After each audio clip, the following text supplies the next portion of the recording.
প্রশাসনিক এই বৈঠক, যে বৈঠক 2 ঘন্টা চলে, কল্যাণীতে আয়োজিত হয়েছিল এই বৈঠক, সেই বৈঠক শেষে মুখ্যমন্ত্রী শুভেন্দু অধিকারী তিনি বললেন বিরোধী বিধায়করাও যোগ দিয়েছিলেন, তাদের মধ্যে একজনকে বলার সুযোগও দেওয়া হয়েছে।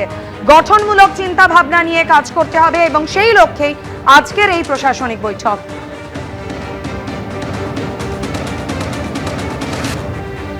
আর এই বৈঠক প্রসঙ্গেই উলুবেড়িয়া বিধানসভা পূর্ব বিধানসভা কেন্দ্রের বিধায়ক ঋতব্রত বন্দ্যোপাধ্যায়ের প্রতিক্রিয়া রাখবো আপনাদের সামনে।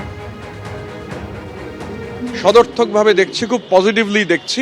এই যোগদান অত্যন্ত জরুরি, কেননা সংসদীয় গণতন্ত্রে সরকার একটা প্রশাসনিক মিটিং ডেকেছে। আমরা সবাই মানুষের ভোটে নির্বাচিত, মানুষের কাছে দায়বদ্ধ।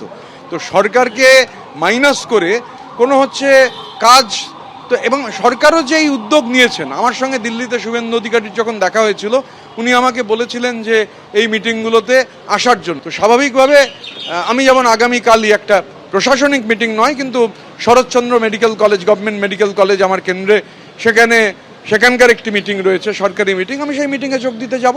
অন্যতম শক্তিশালী কণ্ঠস্বর, শক্তিশালী কলম, কবির সুমনের একটা বিখ্যাত গান আছে, বিরোধীকে বলতে দাও, বিরোধীকে বলতে দাও, বিরোধীকে বলতে দাও তোমার ভুলের ফর্দ দিক। গণতন্ত্রের জন্য এটা খুব জরুরি যে বিরোধীর কথা বলতে পারা। দুর্ভাগ্যজনকভাবে একটা ধারাবাহিকতা ছিল যেখানে বিরোধীরা ডাক পেতেন না, এটা স্বাস্থ্যকর নয়। রাজনৈতিক পরিবর্তন যেমন হয়েছে, একই সঙ্গে প্রশাসনিক বৈঠকেও কিন্তু সেই পরিবর্তনের ছোঁয়া একেবারে স্পষ্ট।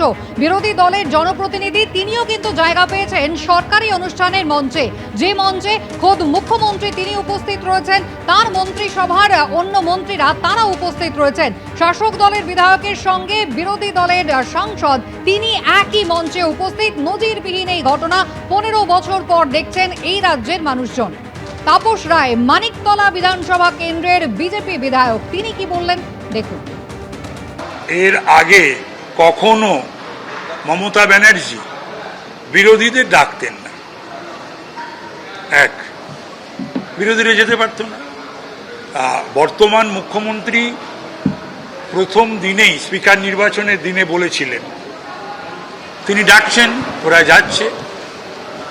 আসলে মমতা ব্যানার্জি বা তৃণমূল দল আর সরকারটাকে গুলিয়ে ফেলেছিলেন, তো সেটা আমরা করব না।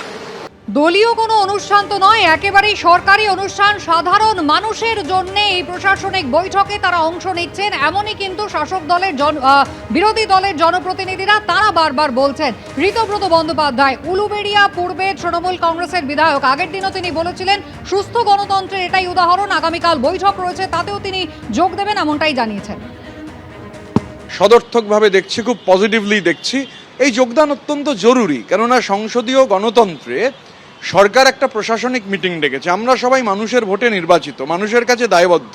তো সরকারকে মাইনাস করে কোনো কাজ তো, এবং সরকারও যে এই উদ্যোগ নিয়েছেন, আমার সঙ্গে দিল্লিতে শুভেন্দু অধিকারীর যখন দেখা হয়েছিল উনি আমাকে বলেছিলেন যে এই মিটিংগুলোতে আসার জন্য। তো স্বাভাবিকভাবে আমি যেমন আগামীকালই একটা প্রশাসনিক মিটিং নয় কিন্তু Saratchandra medical college, government medical college আমার কেন্দ্রে, সেখানকার একটি মিটিং রয়েছে, সরকারি মিটিং, আমি সেই মিটিংয়ে যোগ দিতে যাব। অন্যতম শক্তিশালী কণ্ঠস্বর, শক্তিশালী কলম, কবির সুমনের একটা বিখ্যাত গান আছে, বিরোধীকে বলতে দাও, বিরোধীকে বলতে দাও, বিরোধীকে বলতে দাও তোমার ভুলের ফর্দ দিক। গণতন্ত্রের জন্য এটা খুব জরুরি যে বিরোধীর কথা বলতে পারা। দুর্ভাগ্যজনকভাবে একটা ধারাবাহিকতা ছিল যেখানে বিরোধীরা ডাক পেতেন না, এটা স্বাস্থ্যকর নয়। অর্থাৎ 6 তৃণমূলের বিধায়ক তারা উপস্থিত রয়েছেন। তৃণমূল সাংসদ কাকলি ঘোষ দস্তিদার তিনি উপস্থিত ছিলেন আজকের এই প্রশাসনিক বৈঠকে। উজ্জ্বল মুখোপাধ্যায় সরাসরি আমাদের প্রতিনিধি রয়েছেন আমাদের সঙ্গে। উজ্জ্বল, মুখ্যমন্ত্রী শুভেন্দু অধিকারী বেরিয়ে এসে একেবারে স্পষ্টই বললেন নির্বাচিত বিধায়কদের সঙ্গে প্রশাসনের যে সমন্বয় তাতে এবার গুরুত্ব দেওয়া হচ্ছে। অর্থাৎ বিরোধী যে নির্বাচিত জনপ্রতিনিধিরা বৈঠকেও অংশ নিলেন তাদের বক্তব্য, তাদের পরামর্শকেও সমান গুরুত্ব দিয়ে দেখা হবে।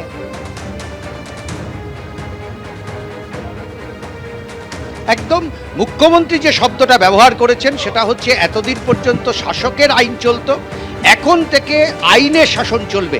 অর্থাৎ আইন যেভাবে বলে, আইন যা বলছে সেইভাবে প্রশাসন চলবে, এটাই তার বৈঠকে দাঁড়িয়ে স্পষ্ট নির্দেশ।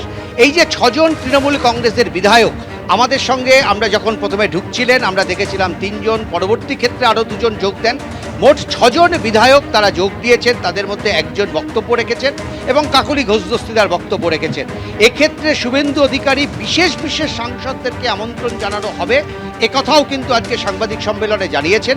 এই বিশেষ বিশেষ সাংসদ হচ্ছেন তারাই যারা আগের ঘটনা নিয়ে অনুতপ্ত এবং যারা মুখ খুলতে শুরু করেছেন, তাদেরকে আমন্ত্রণ জানানো হবে। শুভেন্দু অধিকারী বলেছেন যে এই যে 3টে জেলা নিয়ে যে বৈঠক, সেখানে কাকলি ঘোষ দস্তিদারকে শেষ মেলায় তিনি ফোন করেন, তার সচিবালয় থেকে ফোন করা হয় এবং তাকে এই বৈঠকে আমন্ত্রণ জানানো হয়েছিল এবং তিনি এই বৈঠকে উপস্থিত ছিলেন এবং মুখ্যমন্ত্রীর কথা অনুযায়ী কাকলি ঘোষ দস্তিদার তাকে ব্যক্তিগতভাবে বলে গেছেন যে একেবারে এই ধরনের বৈঠকে এসে অত্যন্ত ভালো লাগছে, আমি অত্যন্ত খুশি।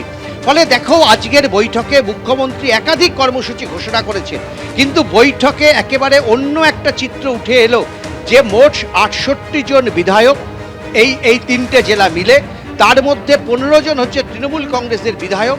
সেই 15 জনের মধ্যে 6 জন বিধায়ক তারা কিন্তু বৈঠকে যোগ দিলেন। যখন প্রাক্তন মুখ্যমন্ত্রী মমতা বন্দ্যোপাধ্যায় তিনি বারবার বলছেন যে এই সরকারকে তিনি বিশ্বাস করেন না, এই সরকারকে মানেন না, কারণ তার মতে জোর করে এই সরকার ক্ষমতা দখল করেছে, সেই সময় দাঁড়িয়ে তার দলের 6 জন বিধায়ক তারা কিন্তু প্রশাসনিক বৈঠকে যোগ দিলেন। তার দলের একজন সাংসদ, গুরুত্বপূর্ণ সাংসদ, তিনি প্রশাসনিক বৈঠকে যোগ দিলেন এবং শুভেন্দু অধিকারী কার্যত বার্তা দিলেন যে একসঙ্গে মিলে সরকারের কাজ করতে হবে। এবিপি আনন্দ, এগিয়ে থাকে, এগিয়ে রাখে।